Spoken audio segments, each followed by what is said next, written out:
Luisa Ortega Díaz acusará a Nicolás Maduro por violación de derechos humanos. Tras las elecciones en Colombia, hay análisis de la repercusión en Venezuela. En deportes, las selecciones de Bélgica e Inglaterra sumaron de a 3 en sus respectivos estrenos mundialistas. No te pierdas los detalles de la 6ª edición de los premios Pepsi Music este lunes en Espectáculos VPI. Bienvenidos a la información, esto es Noticias VPI.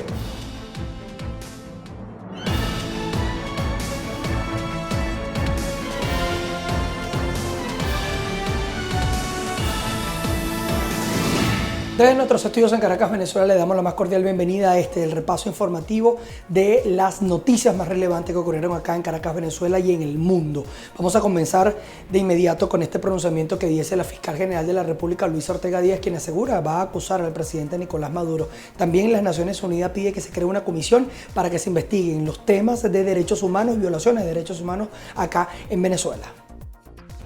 Para el próximo 28 de junio, jueves 28 de junio, voy a presentar el acto conclusivo del proceso penal que se le sigue a Nicolás Maduro en el caso de Odebrecht, por corrupción de Odebrecht, donde estaba involucrado Nicolás Maduro. Voy a presentar el acto conclusivo, te lo anuncio de una vez, voy a acusar a Nicolás Maduro el 28 de junio, jueves 28 de junio, por corrupción, por haber recibido sobornos de Odebrecht.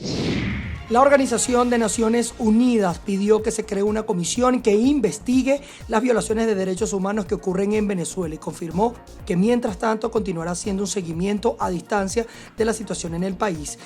Textualmente, creemos firmemente en el Consejo de Derechos Humanos que necesita establecer una comisión de investigación, dijo el alto comisionado de las Naciones Unidas para los Derechos Humanos, Zeid Ra'ad al-Hussein, en representación de su informe global en la sesión inaugural de este foro al referirse sobre el tema de Venezuela. Zeid lamentó la persistente negativa del gobierno que preside Nicolás Maduro para hacer una evaluación directa de lo que allí ocurre. Al día de hoy, de acuerdo a las cifras validadas y certificadas no solamente por el Foro Penal, sino por las organizaciones internacionales que le hacen seguimiento a esta situación, tenemos 280 presos políticos en el país. Además de esto, es una cifra que no se nos puede olvidar jamás, tenemos a 7.300 personas sujetas a procesos penales bajo medidas cautelares y un número muy alto, miles de exiliados que no pueden poner un pie en el país porque están también investigados, porque están también sujetos a procesos penales. ¿Qué opinión me merece la presencia del señor Rodríguez Zapatero? Bueno, yo solamente me remito a los números. Cada vez que se habla de un diálogo, y lo pongo entre comillas, cada vez que se habla de un proceso de negociación en el que se busca involucrar a los presos políticos, el número de presos políticos aumenta, no disminuye. De la mano de las excarcelaciones que se puedan lograr, está también un fenómeno, nosotros lo hemos denominado la estrategia o el efecto de la puerta giratoria, merced del cual se mete presas a otras personas. Es decir, mientras se está excarcelando a algunas personas, por otro lado y con la otra mano se está encarcelando a otras, de manera tal que no se está afrontando con seriedad, no se está afrontando con responsabilidad el cese no solo de la prisión por motivos políticos, que por supuesto merece atención prioritaria, sino de la persecución en general. Luego de los comicios presidenciales donde Iván Duque se queda con la presidencia del vecino país en Colombia, también eso generó reacciones acá en Venezuela. Vamos a escuchar los análisis. En esta segunda vuelta en la que participaron Duque y Petro, Duque aumentó en 2.200.000 votos, llegando a 10.369.890. Y Petro aumentó 4.180.000, que deben provenir seguramente de los votos que fueron para Fajardo en la primera vuelta, que él pidió expresamente a sus votantes que votaran en blanco, pero que estos votantes, ante la situación que se estaba planteando, decidieron irse me imagino yo, en un 80% o más, su voto se trasladaron a Petro, más que a Duque. La realidad política colombiana tenemos que quitarnos los lentes de la polarización y ver a la que estamos acostumbrados porque somos ciudadanos venezolanos y tenemos 20 años de polarización. Entonces nuestra psicología social, política, nuestra vida personal está invadida por eso, está invadida por esa realidad. Yo creo que en Colombia se pueden abrir caminos interesantes para la democracia y Petro puede llegar a ser el presidente de la República democrática de Colombia y no imponer el socialismo del siglo XXI como que era uno de los temores, o que sigue siendo uno de los temores. Porque además Petro se va a encontrar con una sociedad colombiana y con unas instituciones colombianas que no son las mismas con las que se encontró el presidente Chávez cuando llegó a Venezuela, con una Venezuela con las instituciones en el suelo, con un sentido de la política muy desgarrado, en donde la corrupción, etcétera, eran las banderas de lucha que tomó Chávez en sus manos, sino que es una sociedad donde hay unas instituciones, donde hay unas fuerzas armadas críticas, neutras, pero institucionales, donde hay un Congreso, donde hay un Poder Judicial, donde hay una serie de actores que creo que le harían difícil y que le harán difícil a una perspectiva, digamos, del socialismo al siglo XXI, que haría mucho más difícil su instalación en la sociedad colombiana que lo que fue en la sociedad venezolana. Este resultado electoral tiene una influencia directa sobre lo que sucede en Venezuela. Como era un escenario polarizado, evidentemente tenías a un Gustavo Petro que era timorato, era complaciente, tenía declaraciones de mano muy blanda con el gobierno venezolano, y por el otro lado tenías a Iván Duque, que es el actual presidente, que va a aplicar una política incluso más dura que la que aplicó Santos en materia internacional frente a lo que está viviendo Venezuela y frente al gobierno venezolano. Evidentemente que esperamos nosotros los diputados de la Alternativa Democrática, los diputados de la Mesa de la Unidad Democrática, recoger un poco el espíritu de lo que vivimos en Cúcuta cuando estuvimos hace 2 semanas en el encuentro parlamentario de parlamentarios de toda América Latina. En principio, un gobierno que deje clara su posición frente a lo que está viviendo Venezuela. Venezuela no está viviendo una democracia y eso tiene que dejarlo muy claro el nuevo gobierno colombiano. Y así tiene que asumirlo. En segundo lugar, nosotros esperamos que el gobierno colombiano de Iván Duque, o este periodo que encabeza Iván Duque, vaya de la mano con todo un tratamiento muy especial a los miles y miles de venezolanos que todos los días están saliendo por la frontera colombiana. Un tratamiento especial que no solamente involucre mayor inversión en términos del tratamiento de estas personas, sino que involucre un mayor consenso y acuerdo entre los organismos internacionales para que en conjunto gobierno colombiano con todos los organismos internacionales puedan promover el mejor de los tratos a los venezolanos que están huyendo de Venezuela y lo están haciendo en muchos casos en las peores condiciones. Iván Duque presenta una línea más dura, más concreta, más clara, de firmeza frente a lo que hoy está viviendo Venezuela. Ya se ha dicho que Iván Duque va a llevar este informe que generó la Organización de Estados Americanos, lo va a llevar como gobierno a la Corte Penal Internacional, acusando al gobierno venezolano de violar los derechos humanos, de crímenes de lesa humanidad. Además, también el gobierno de Iván Duque, o en su campaña, durante su campaña, expuso claramente que iba a tener una mano muy clara, muy dura, contra esos capitales venezolanos que producto de la corrupción pudieron haber llegado a Colombia. Es decir, que al final estamos viendo en América Latina, en el caso de Colombia, un resultado que favorece la democracia venezolana, pero que además plantea un reto fundamental para la región y un reto fundamental para las relaciones bilaterales entre Venezuela y Colombia. Luego de su derrota en la segunda vuelta de las elecciones presidenciales de Colombia, Gustavo Petro se perfila como líder de la oposición colombiana al contabilizar 8 millones de votos, la mayor votación en la historia para un aspirante de la izquierda.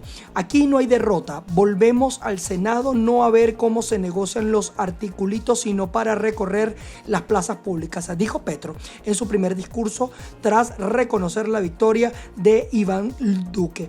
El líder progresista volverá al Congreso gracias a una reforma de equilibrio de poderes aprobada en el año 2015 en el Congreso de la República, que indica que el perdedor de las elecciones presidenciales tendrá una curul en el Senado y su fórmula vicepresidencial, otra en la Cámara de Representantes. Continúan generándose protestas acá en Venezuela de diferentes sectores, en este caso el sector salud y también otras empresas vinculadas al deterioro de la producción nacional y también a la falla en los insumos. Ha hecho que trabajadores, pacientes salgan a las calles diariamente a protestar. Vamos a ver. Ya tenemos más de 11 meses retrasados en la convención colectiva y tenemos un salario de 44.950 bolívares. Aquí tenemos un recibo de pago de 270.000 bolívares de un trabajador de toda la semana, la cual no te alcanza ahorita ni siquiera para comprar ni 4 huevos ni 2 tomates, que son parte de la cesta básica. Entonces nuestro propósito es para que el presidente de la República tome cartas en los asuntos aquí en el estado Carabobo, los entes gubernamentales como la Inspectoría de Trabajo, y le hacemos un llamado también a nivel nacional a los trabajadores a una unificación para hacerle un frente a nuestros salarios, ya que no nos alcanza para suplir 4 productos que forman parte de la cesta básica, a nivel nacional, a nivel regional, sin ningún ánimo, sin política, sino en materia laboral, ya que nuestro salario es pulverizado, solapado. Ya tenemos la situación hasta el cuello, no podemos llevar a nuestros familiares si se enferman por alguna patología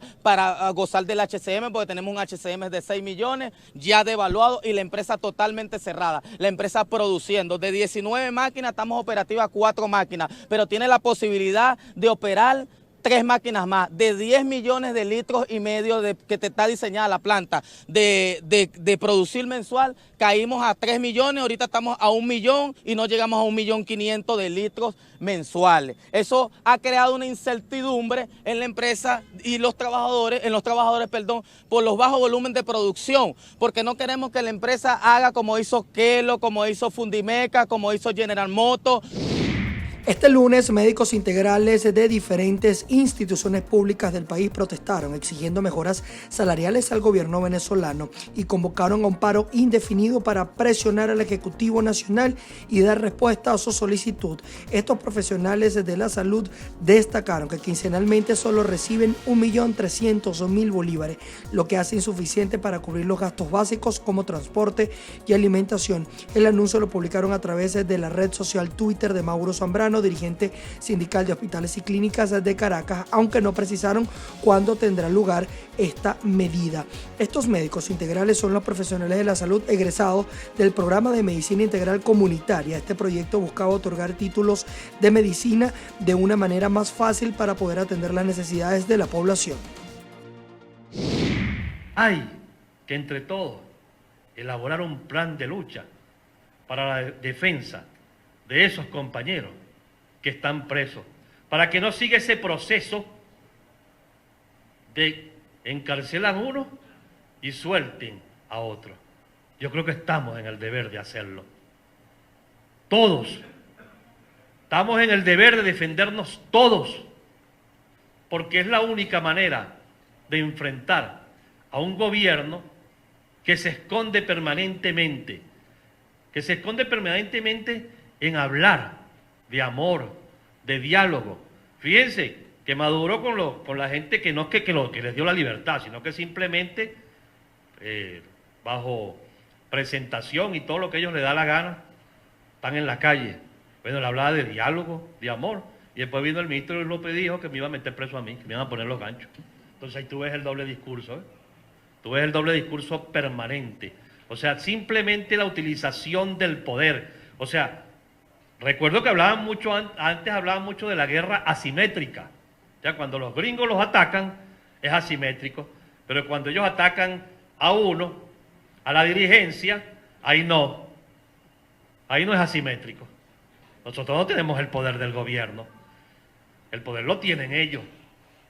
Y esas cosas tenemos también que nosotros decirles. El ventajismo que utilizan con las armas del ejército, las armas que tiene la Policía Nacional, los mal llamados colectivos, que los han organizado más, para reprimir más a la población, para amedrentar más a la población que reclama. En el mes de mayo, el Observatorio de Conflictividad Social registró un total de 28 protestas diarias de ciudadanos exigiendo derechos económicos, sociales, culturales y ambientales. Esta cifra representa una disminución de 19% con respecto a mayo del año 2017, cuando se documentaron 1.048 manifestaciones con un promedio diaria de 35. Sin embargo, en el año 2017, Venezuela atravesaba una situación política y social particular, pues desde abril hasta julio se se registró una ola de manifestaciones de ciudadanos exigiendo derechos políticos y sociales, que fue un récord en la historia de Venezuela. En esos 4 meses se documentaron al menos 6.729 acciones de calle. De las 850 protestas documentadas en el mes de mayo, 227 se exigieron distintos derechos simultáneamente. En términos porcentuales, esta modalidad de protesta representó el 33% del total registrado. También hubo reacciones por parte de la Cancillería venezolana, quien aseguró que no va a participar en el proceso en la Corte Penal de Justicia. Todo esto por el tema del Esequibo, ya lo van a ver de inmediato. El gobierno de Venezuela notificó a la Corte Internacional de Justicia que no participará en el procedimiento solicitado por Guyana sobre la disputa fronteriza en el Esequibo, ya que la misma carece manifiestamente de jurisdicción. Venezuela informó a la Corte Internacional de Justicia su decisión soberana de no participar en el procedimiento que pretende incoar Guyana por carecer la Corte manifiestamente de jurisdicción sobre una acción planteada unilateralmente por el país vecino. Asimismo, el comunicado de la Cancillería venezolana, el gobierno insta a la República Cooperativa de Guyana a retomar las negociaciones de buena fe para la resolución del conflicto. Minerven en este momento está prácticamente en una situación de cierre técnico no declarado, ¿entiendes? Una empresa que con una capacidad instalada de aproximadamente 10.000 toneladas por día de capacidad de poder procesar 10.000 toneladas por día de mineral, hoy día no está produciendo ni un gramo de oro y se ha dedicado única y exclusivamente a la compra de oro, ¿verdad?, que viene proveniente de las empresas privadas y la pequeña minería, e incluyendo de las empresas privadas que están procesando las colas de oro que son de Minerven. O sea, un oro que ya Minerven en cierta forma produjo, ahora lo están procesando esas empresas. Y de Minerven lo que se está utilizando son los hornos para la fundición de las barras de oro. Minerven en lo que va de año no ha producido el primer gramo de oro. En el caso de los trabajadores de Minerven ahorita, cobran salario mínimo, prácticamente mínimo, o sea, la diferencia es muy mínima. Lo que los trabajadores cobran no les alcanza para una quincena para comprar 1 kilo de harina de maíz.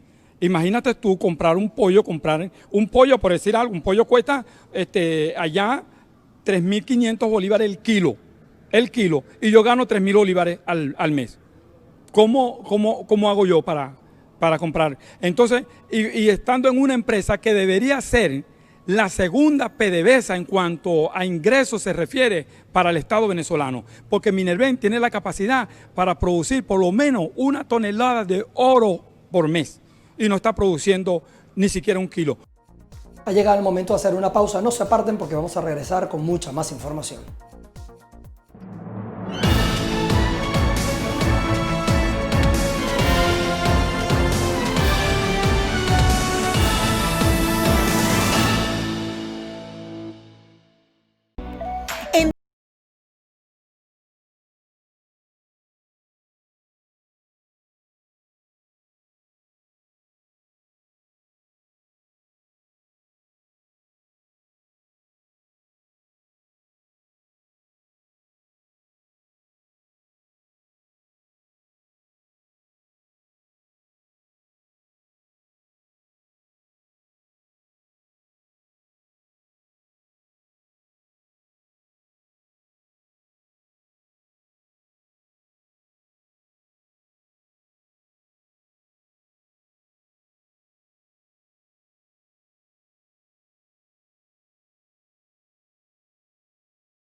Sabemos que el tiempo es muy valioso y que no se puede malgastar.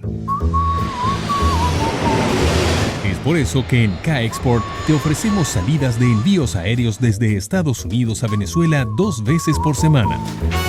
Enviar una encomienda internacional no tiene que ser un dolor de cabeza. Con nosotros, tu paquete siempre llega a tiempo y seguro. K-Export, déjalo todo en nuestras manos.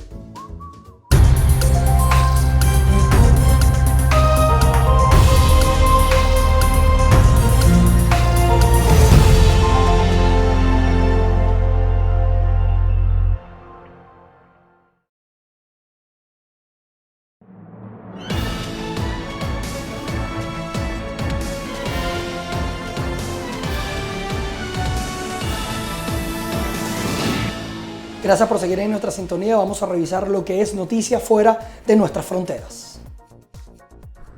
La Cámara de Representantes se prepara para la votación de 2 proyectos de ley sobre inmigración esta semana, mientras la Casa Blanca condiciona las propuestas y exhorta a incluir la seguridad fronteriza como punto medular.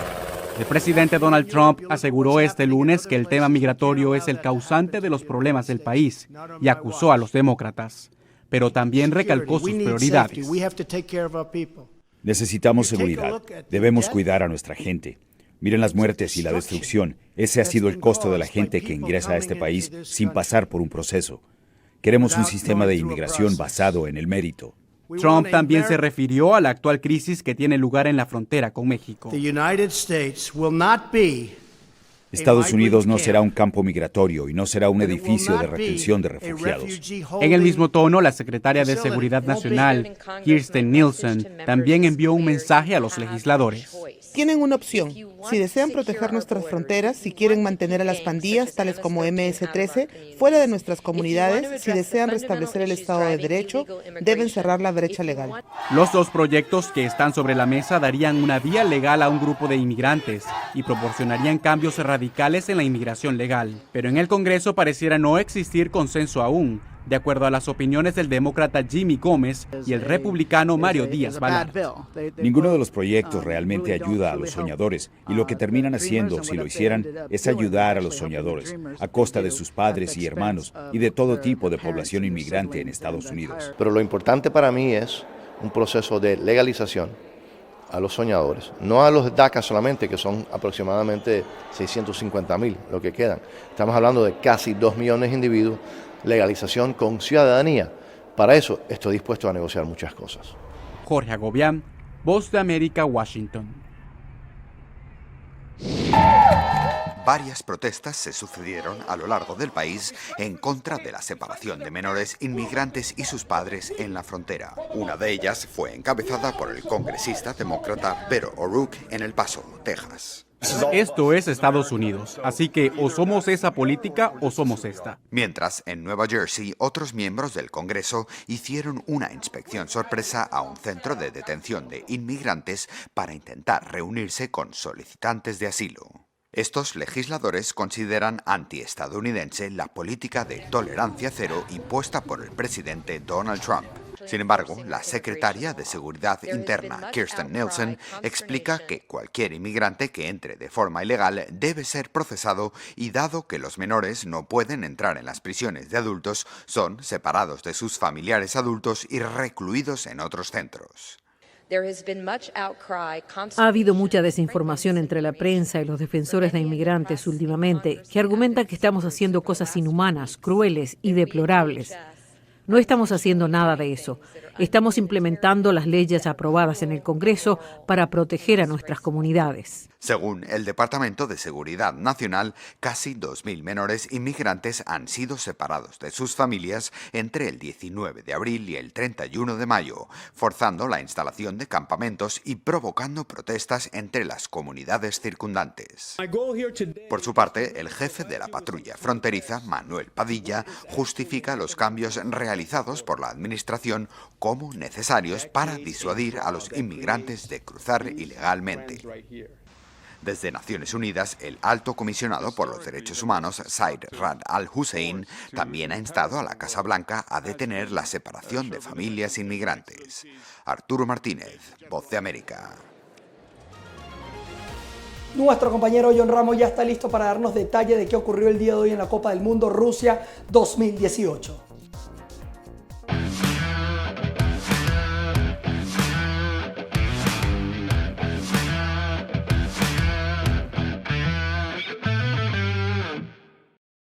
Gracias Manuel, bienvenidos amigos a la sección de deportes de su noticiero BPI hoy lunes 18 de junio. Como ya es costumbre, repasaremos las actuaciones más sobresalientes de los venezolanos en las grandes ligas y también tendremos todo lo ocurrido hoy en el Mundial Rusia 2018. Así empieza nuestro recorrido, pónganse cómodos y disfruten. La jornada de este lunes 18 de junio empezó bien temprano con el triunfo de Suecia por la mínima ante Corea del Sur en otro partido que se resolvió gracias al VAR. Y es que los encargados del videoarbitraje avisaron al juez principal del partido, el salvadoreño Joel Aguilar, que la entrada de Kim Min-woo sobre Victor Claesson fue penalti, a lo que el colegiado hizo justicia y Andreas Granqvist no perdonó desde los 11 metros. A segunda hora fue el turno de Bélgica, candidata que a diferencia de otras no decepcionó y goleó 3-0 a la debutante Panamá, aunque en principio le costó derribar el muro de los dirigidos por el colombiano Hernán Darío Bolillo Gómez. Dries Mertens abrió la cuenta apenas inició el segundo tiempo y Romelu Lukaku puso cifras definitivas con un doblete que lo mete en la conversación de los máximos artilleros del Mundial. El tercer acto contó con el debut de Inglaterra y su triunfo agónico 2-1 sobre Túnez. Harry Kane fue la figura del encuentro al anotar en par de ocasiones para otorgarle los 3 puntos a los pros, que sufrieron más de la cuenta ante un conjunto africano que había igualado con un penal bien ejecutado por Ferjani Sassi. De Rusia viajamos a los Estados Unidos porque hubo varios criollos que destacaron en la gran carpa. Veamos quiénes fueron. Eduardo Rodríguez consiguió su 6ª victoria consecutiva y ya suma 9 en la campaña, una menos que Corey Kluber, Luis Severino y Max Scherzer, líderes en ese apartado. El valenciano trabajó por espacio de 6 episodios en los que toleró 6 imparables, uno de ellos un jonrón, para la victoria de los Medias Rojas de Boston 9-3 ante los Marineros de Seattle. Además, E-Rod otorgó un boleto y ponchó a 9, dejando su efectividad en 3,59. Jan-Hervey Solarte conectó su 15º cuadrangular de la temporada en el triunfo de los Azulejos de Toronto 8-6 sobre los Nacionales de Washington en juego interligas. Eugenio Suárez disparó su vuelacercas número 14 y ayudó a los Rojos de Cincinnati a vencer 8-6 a los Piratas de Pittsburgh. Jesús Aguilar sonó un batazo de 4 esquinas, el 13º en 2018 para él, pero soporte no fue suficiente para evitar la caída de los Cerveceros de Milwaukee 9-10 ante los Phillies de Filadelfia. En ese mismo juego, Odubel Herrera fue fundamental para los suyos con el 9º estacazo de la zafra para él. Asdrúbal Cabrera la mandó a volar por 12ª ocasión en el año para la victoria de los Mets de Nueva York 5-3 ante los Cascabeles de Arizona. Héctor Rondón se apuntó su 4º salvamento en la temporada y los Astros de Houston vencieron 7-4 a los Reales de Kansas City. Bien amigos, ha llegado la hora de despedirnos, no sin antes recordarles que a través de nuestro Twitter @BPITV usted puede seguir el minuto a minuto de todos los partidos de Rusia 2018 y también en nuestro Instagram @BPITV puede ver las imágenes, las mejores que deja la jornada, así como también los resultados, las tablas de clasificaciones, la tabla de goleadores y todos los pormenores de esta máxima fiesta del fútbol. Los dejo con Dayana Vizcaya, quien como siempre les comentará todo lo referente a cultura, artes y espectáculos. Hasta mañana.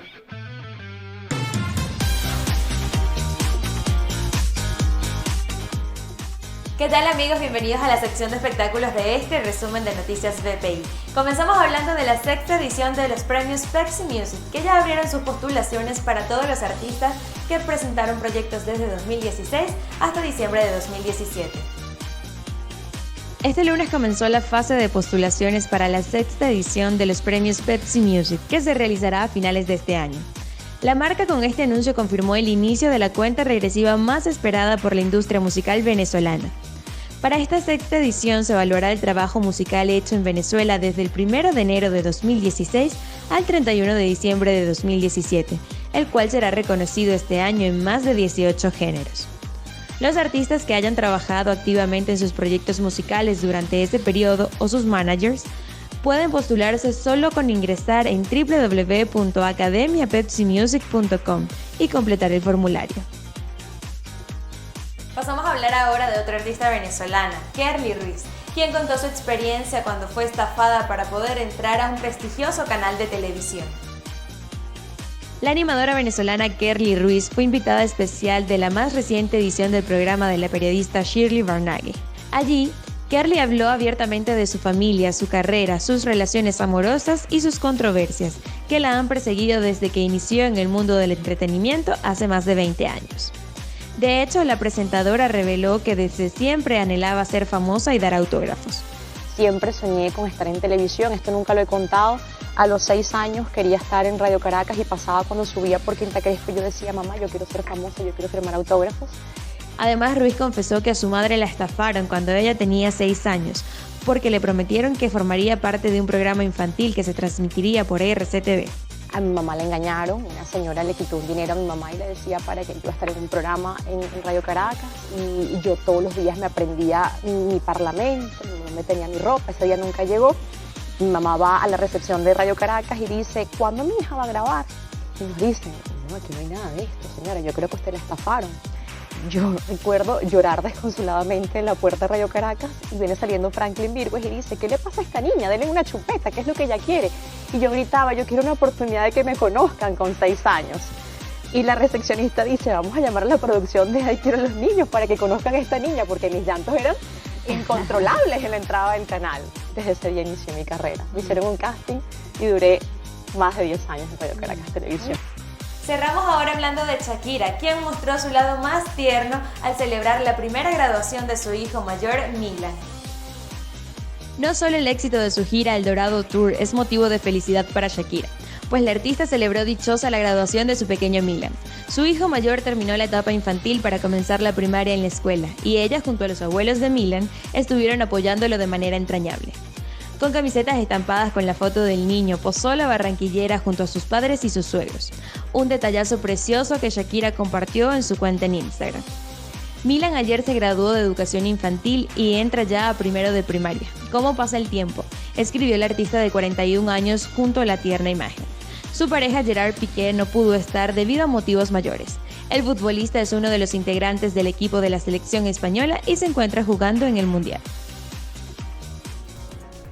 Hasta acá Noticias BPI. Nosotros los invitamos, como siempre, a revisar cada una de estas informaciones para que amplíen en detalle a través de nuestra página web www.vpitv.com. También en nuestras redes sociales, en todas somos @VPITV. También mis redes personales, mfajardo835, para que puedan interactuar conmigo. Y como siempre les digo, nosotros nos vamos a encontrar en una próxima oportunidad.